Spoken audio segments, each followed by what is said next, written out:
Hello everyone and welcome to Take Note. I'm Huang Jiyuan. Today, let's talk about the Japanese Prime Minister Sanae Takaichi.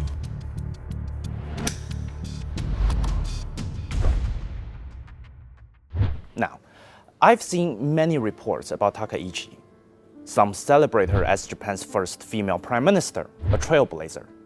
Others frame her as Abe's successor, something she herself often plays up. And of course, there's the ultra-conservative angle, the far-right ideologue label, warning she might roll back progress and destabilize East Asia. I get that. They are important parts of her political brand. And yes, she does fit those descriptions.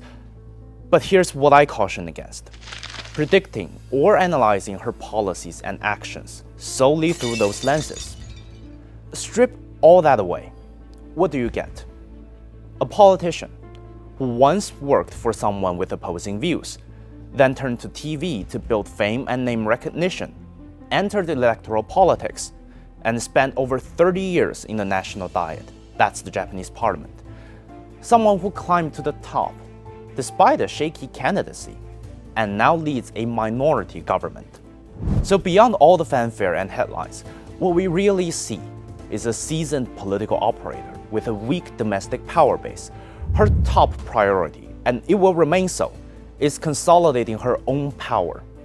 Until she gets it, looking strong will matter more than being strong.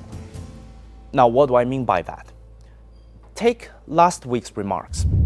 One question about China's Taiwan region, she said if warships, that's Chinese mainland's warships, are used and other armed actions are involved, I believe this could constitute a survival-threatening situation. She used that to argue Japan's self-defense force could then exercise limited collective self-defense. It made global headlines. Media outlets were quick to amplify the quote, stirring up hype and speculation.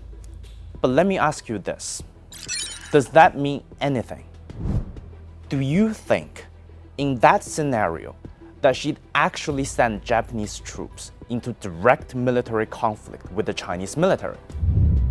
Let's not forget, this is China in 2025, not China in 1931. A seasoned politician like Takaichi won't take that risk. When she made those earlier remarks, she was speaking to her parliament, her domestic audience. Prices in Japan are soaring, society is on edge, and her own coalition and her own party are divided on how to proceed. As weak as her standing already is in the diet, she can't afford to show more cracks for her opponents to exploit. So projecting strength is the only strength she has. But oh boy, she picked the wrong bear to poke at.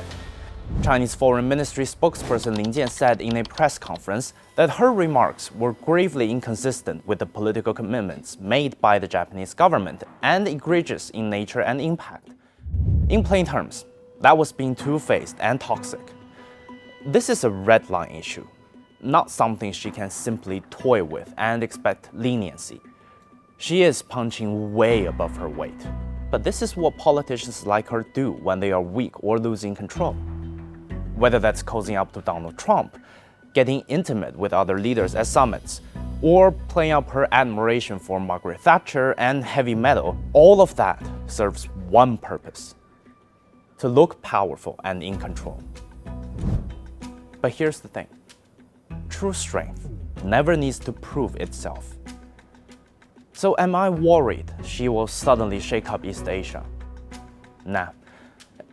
It's not about capability. Japan did it 80 years ago, but not now. Not with someone who's more about performance than power. We can't let someone rock this boat just for their own interest. And we won't let politicians use Taiwan to make themselves look tough. No provocation tolerated.